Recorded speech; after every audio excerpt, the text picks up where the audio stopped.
Bonjour à toutes et à tous et bienvenue à ce point hebdomadaire. Nous sommes aujourd'hui le mardi 18 janvier 2022 et nous allons aborder l'inflation galopante et quelles sont les conséquences pour les marchés. Alors effectivement, la semaine dernière, nous avons pris connaissance des nouvelles données concernant l'inflation pour le mois de décembre. Nous allons en parler étant donné que l'inflation est ressortie à des niveaux que nous n'avons pas connus depuis 40 ans, depuis 1982. Donc nous allons essayer de voir quelles seraient les éventuelles conséquences pour les marchés. Nous allons aborder différentes relations. Nous allons parler de valorisation des indices, notamment du ratio cours-bénéfice que nous allons mettre en lien avec l'inflation, mais également avec le 10 ans américain. Avant de débuter, nous allons commencer par un rapide rappel légal.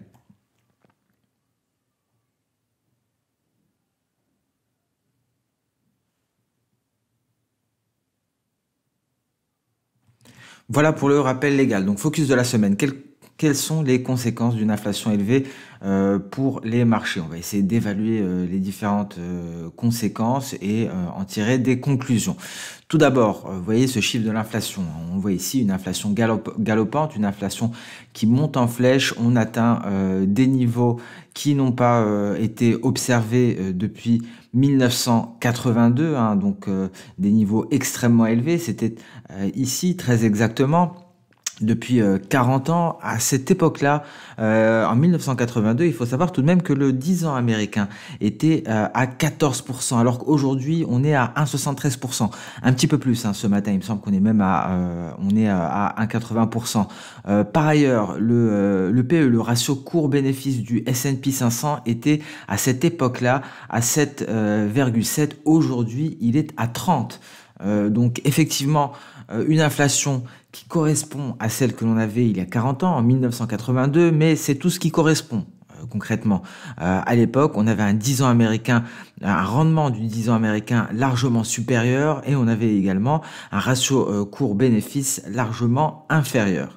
Donc on va essayer de parler de ces différentes mesures, on va essayer de mettre en relation avec le 10 ans américain et mettre en relation avec le PE, le ratio cours-bénéfice. On va d'abord essayer de détailler cette inflation. Ici, on retrouvera la contribution de différents secteurs, hein, sur l'inflation, notamment par exemple les transports et les voitures d'occasion. On voit grosse contribution encore une fois aux États-Unis. Il y a de l'immobilier, il y a également des transports, il y a le secteur des soins et de la santé, il y a tout ce qui est alimentation et ainsi de suite. Alors, ce que l'on peut en déduire, c'est que la situation aurait pu être encore plus dramatique, entre guillemets, car les prix des carburants ont réduit de plus de 0,2 points de base l'inflation annuelle. Sans cette baisse des cours du pétrole, une baisse que l'on a pu constater lors des mois de novembre-décembre, cette inflation aurait été à 7,3%.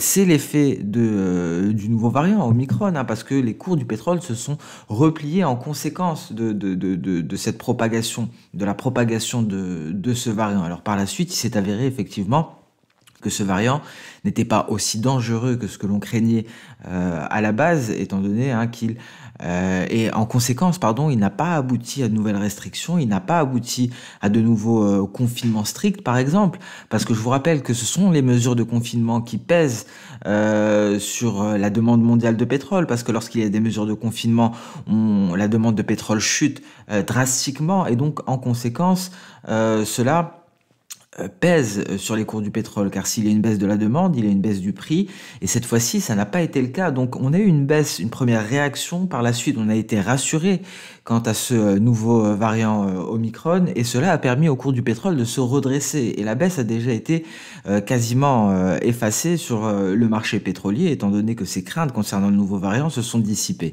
Donc effectivement, une situation assez alarmante, des niveaux d'inflation qui datent de 1982, mais car il y a un mais, les cours du pétrole sont repartis à la hausse et effectivement on pourrait voir une nouvelle hausse de l'inflation le mois prochain. Mais ce qu'il faut garder en tête, c'est que cette inflation reste tout de même généralisée. Donc ici, encore une fois, on a les différents éléments qui comptent dans le calcul de l'inflation. Ce que l'on sait par rapport à la zone euro déjà, c'est que l'inflation est élevée étant donné la politique climatique, hein, on a eu donc des conséquences de la politique climatique de l'Union européenne. On est directement concerné en France, hein, on l'a vu. On a eu une explosion des cours du gaz naturel en Europe. On a une facture d'électricité qui explose. On a même eu une intervention de Bruno Le Maire en vue de bloquer les prix de l'électricité. Donc les causes sont différentes. Sont différentes, pardon. Et aux États-Unis, l'inflation est principalement l'inflation galopante est principalement due à la hausse des carburants, mais également au prix des voitures d'occasion notamment. Et il y a un manque de disponibilité des pièces détachées, ce qui explique cette explosion des prix des voitures d'occasion, et ça contribue fortement à l'inflation. Et cette inflation donc déborde sur pratiquement toutes les catégories, hein, comme on peut le voir ici sur ce graphique. N'hésitez pas à le voir plus dans le détail, on retrouve la répartition de chacune des catégories. Et ce qu'il faut savoir, c'est que petit à petit, la contribution des carburants dans l'inflation diminuera, mais il y aura d'autres contributions, d'autres catégories qui se maintiendront et qui continueront donc d'augmenter. Et ça rendra encore plus difficile la réduction de l'inflation aux États-Unis. Donc il est toujours important d'essayer de voir le détail de la contribution des différentes catégories dans l'inflation. Alors à présent, ce qu'il faut savoir également, on va essayer de faire un parallèle, notamment avec une période de 1968 à 1981. Il faut savoir que d'une manière générale, à long terme, l'inflation booste la valeur des indices parce que les bénéfices des entreprises augmentent en termes nominaux. Alors on va s'intéresser à une période, la période qui va de 1968 ici jusqu'à 1981 environ, et c'était une époque où l'inflation avait dépassé les 5%. Et ce qu'il faut noter, c'est que pendant 11 années sur ces 14 années, le S&P 500 a perdu 4% par an en moyenne en termes réels. Mais ce scénario s'est produit qu'une seule fois dans l'histoire de l'après-guerre, et donc on ne peut pas supposer, on ne peut pas attester que cela se reproduira encore une fois à l'heure actuelle. Alors on va s'intéresser à présent à des différentes relations. Ce qu'il faut retenir, c'est que historiquement, l'inflation ne soutient pas les valorisations. Alors, vous voyez ici ce graphique. On retrouve ici l'inflation. On retrouve de ce côté-là le ratio cours-bénéfice. Ce que l'on peut voir hein, très rapidement d'un point de vue graphique, c'est qu'effectivement, plus l'inflation est élevée, vous voyez ici, par exemple, on a une inflation de 2%. On voit que nous avons en moyenne donc un ratio cours-bénéfice relativement élevé, aux alentours entre 17 et 18, et si l'inflation augmente davantage, par exemple avec une inflation à 10%, on a une baisse considérable de la valorisation et donc du ratio cours-bénéfice. Donc on comprend cette relation que plus l'inflation est élevée, plus les valorisations sont faibles, et donc l'inflation ne soutient pas les valorisations. Alors, c'est une relation qui n'est pas linéaire. On le voit ici notamment avec cette distribution à ce niveau-là. Lorsque l'on a une inflation entre 1 et 4%, donc cette zone-là très particulièrement, on a un large éventail de valorisation tout de même. Hein. Ce n'est pas concentré. Les données sont beaucoup plus éparpillées, si je puis dire. Mais ce qu'il faut noter, c'est que dans cette fourchette-là, et notamment, on va prendre l'exemple de 2%, vous voyez, à 2%, la valorisation n'a jamais été inférieure à 10%. À partir du moment où l'inflation est inférieure à 2%. Donc effectivement, les valorisations sont élevées avec une faible inflation, avec une inflation inférieure à 2%. Pourquoi 2%? Parce que tout simplement, c'est l'objectif des banques centrales. En revanche, comme nous l'avons dit, lorsque l'inflation est élevée, la valorisation tend à baisser et les valorisations donc deviennent faibles. Et avec une inflation à 7%, comme c'est le cas aujourd'hui aux États-Unis, on n'a jamais eu de telle valorisation. Nous sommes à ce niveau-là à l'heure actuelle de valorisation par rapport à l'inflation, inflation de 7%. Hein, donc c'est inédit pour un tel niveau d'inflation. On va essayer de le comprendre et voir quelles pourraient être les conséquences, notamment d'un point de vue du 10 ans américain. Donc on va voir une autre relation, la relation entre le 10 ans américain et la valorisation. Donc sur ce graphique, nous avons ici le rendement du 10 ans américain en bas, en abscisse, et en ordonnée, nous avons ici la valorisation, le ratio cours-bénéfice. Alors, ce que l'on peut voir tout d'abord, c'est que lorsqu'on a des faibles rendements, habituellement, nous avons donc des valorisations qui sont élevées. Plus le rendement du 10 ans américain augmente, plus la valorisation baisse. On peut le voir ici d'un point de vue graphique. Et donc effectivement, cela nous permet de conclure que ce niveau inhabituel des valorisations par rapport à l'inflation peut s'expliquer par les rendements qui sont encore faibles. Nous avons des rendements extrêmement faibles par rapport à la valorisation, et donc effectivement c'est une hausse des rendements qui pourrait entraîner une baisse de la valorisation. C'est pour ça que on parle énormément du 10 ans américain dernièrement, et ça concorde. Ça concorde parce que effectivement ça concorde parce qu'on voit à l'heure actuelle l'impact de la hausse progressive du 10 ans américain sur les indices américains. On va voir une autre relation à présent, c'est la relation entre le 10 ans américain et l'inflation. Donc tout d'abord graphiquement, on retrouve en abscisse l'inflation et on retrouve en ordonnée le 10 ans américain. Ce que l'on peut voir, c'est que plus l'inflation augmente, plus le 10 ans américain aura tendance à augmenter. On voit graphiquement ici, avec une inflation faible, une inflation de 2%, on a quand même un large éventail concernant les rendements du 10 ans américain, mais on se trouve majoritairement dans cette zone, en dessous donc de cette ligne rouge. Et donc cela correspond à un 10 ans américain relativement faible. Plus l'inflation augmente, plus le 10 ans américain aura tendance à augmenter. On passe par la suite au-dessus de cette ligne. Et donc ce qui correspond à un 10 ans américain élevé, un 10 ans américain qui est supérieur à 5% la plupart du temps. À l'heure actuelle, nous sommes à ce niveau-là. Donc, vous voyez, avec une inflation de 7%, nous avons un 10 ans américain extrêmement faible. On est encore sous les 2%. On est aux alentours des 1,80%. Donc, la question qu'on se pose, est-ce que le 10 ans américain va réussir à augmenter? Alors, d'un point de vue historique, au vu de cette relation entre les rendements et l'inflation, on peut en tirer la conclusion que le 10 ans américain devrait augmenter de manière significative pour retourner, entre guillemets, à la normale historique, si je puis dire. La normale historique, elle se situe au-dessus des 6%.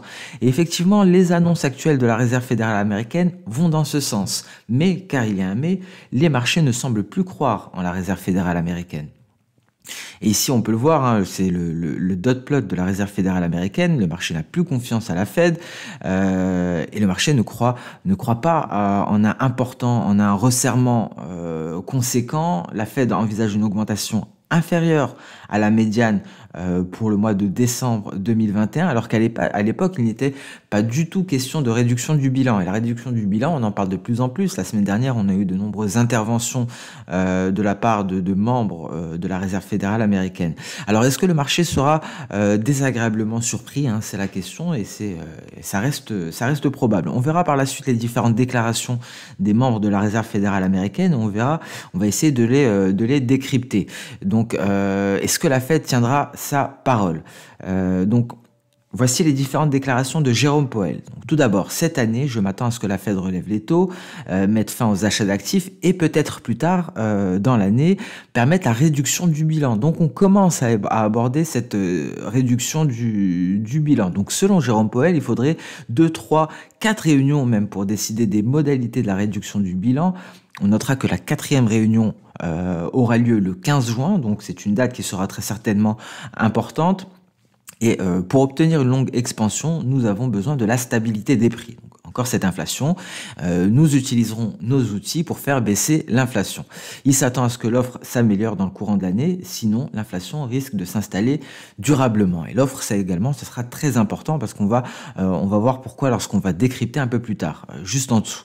Concernant Brainard, il a déclaré, je cite, « Nous réduirons l'inflation aussi rapidement que possible tout en restant cohérent avec une reprise vigoureuse. Donc ça aussi c'est très important, ce terme de reprise vigoureuse. Donc pour le moment, ce qu'il faut garder en tête, c'est que la liquidité est absolument et totalement cruciale pour le marché, et elle dépendra en grande partie de l'inflation qui elle-même dépendra des contraintes du côté de l'offre et de la situation économique. Jérôme Powell a abordé l'offre, et il s'attend à ce que l'offre s'améliore. Brainard, lui, a abordé justement d'avoir des objectifs cohérents avec une reprise vigoureuse. Alors, quels sont les cas dans lesquels la Fed pourrait abandonner le resserrement de sa politique? Premier cas, si on assistait à une résolution des problèmes de production et de logistique. Dans ce cas-là, l'inflation chuterait en raison de l'augmentation de l'offre. Donc si les problèmes de l'offre venaient à être résolus, on pourrait assister à une baisse de l'inflation. Deuxième cas, un ralentissement économique. Si l'inflation diminue donc en raison d'une baisse de la demande. Donc ici, ce sont les deux éléments très importants de ces déclarations de Jérôme Powell et de Brainard. Jérôme Powell qui aborde une éventuelle amélioration de l'offre, et Brainard qui aborde une reprise vigoureuse. Alors, si on se base sur 2018, on peut voir qu'un fort resserrement de la liquidité du marché a des conséquences négatives sur les actifs risqués, donc sur les indices. Mais les années 2019-2021 montrent qu'une augmentation de la masse monétaire sur les marchés favorise les valorisations. Et on peut le vérifier également sur d'autres années au cours de la période 2010-2020. Donc voilà ce qu'il faut retenir de la semaine dernière, une semaine dernière qui a été très intense en déclaration de la Réserve fédérale américaine, une semaine dernière qui était rythmée par ce chiffre de l'inflation, une inflation à 7%, un niveau qui n'a pas été vu depuis 1982. Donc nous avons vu les différentes relations, on a essayé de décortiquer ces différentes déclarations de la Réserve fédérale américaine, et il y en a eu d'autres. Donc maintenant, vous l'aurez compris, la balle est dans le camp des rendements du 10 ans américain. Et sur ce, nous allons mettre un terme à cette vidéo qui avait pour but donc de clarifier la situation, de clarifier les différents scénarios par rapport à la Réserve fédérale américaine. Très important de le faire parce que cette nouvelle année 2022 verra de nombreuses hausses de taux de la part de la Réserve fédérale américaine. Et il est important de mesurer les conséquences sur les indices et d'une manière générale sur les actifs risqués. Sur ce, je vous souhaite une excellente journée. Je vous donne rendez-vous la semaine prochaine pour le prochain point hebdomadaire. Sinon tous les matins pour les Good Morning Market. Au revoir.